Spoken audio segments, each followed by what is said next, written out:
Shalom saudaraku yang dikasihi oleh Tuhan. Tema kita saat ini adalah meminta petunjuk. 1 Tawaris 10 ayat 13-14. Demikianlah Saul mati karena perbuatannya yang tidak setia terhadap Tuhan, oleh karena ia tidak berpegang pada firman Tuhan, dan juga karena ia telah meminta petunjuk dari arwah dan tidak meminta petunjuk Tuhan. Sebab itu Tuhan membunuh dia dan menyerahkan jabatan raja itu kepada Daud bin Isai. Tidaklah jaminan bagi kita jika kita dipilih Tuhan menjadi umat-Nya dan melayani, tidak terlepas dari ketegasan Allah dalam hal dosa. Allah tidak pernah bertoleransi terhadap dosa. Meminta petunjuk kepada yang lain selain kepada Tuhan itu sangat melukai hatinya. Di zaman modern ini tidak menghapus hal bertenung, yaitu meminta petunjuk tentang kehidupan seseorang dan mengetahui masa depannya menggunakan roh-roh orang yang sudah mati.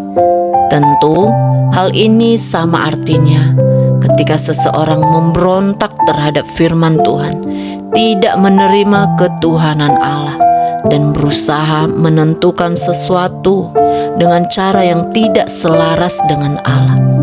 Mungkin kita mengatakan bahwa kita tidak berurusan dengan dukun, orang pintar, atau peramal.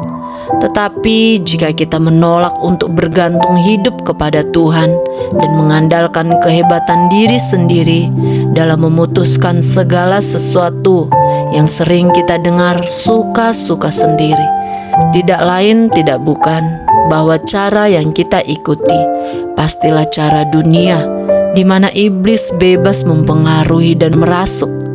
Sadar atau tidak sadar, kita membuat diri keluar dari perlindungan Tuhan dan meletakkan diri pada roh-roh dunia yang membinasakan.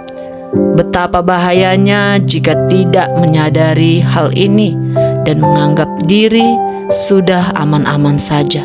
Oleh sebab itu, belajarlah membangun komunikasi dengan Tuhan yang membuat kita semakin intim dengannya.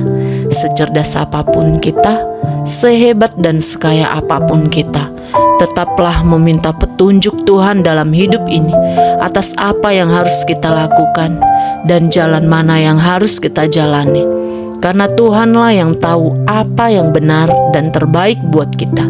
Tidak mungkin Tuhan tidak memberi petunjuknya bagi orang yang mengandalkan dan hanya berharap padanya. Bangun terus kepercayaan dengan benar kepada Tuhan Yesus. Berpegang padanya, sebab di luar Dia hanya ada kehinaan dan kebinasaan. Amin. Tuhan Yesus memberkati kita semua.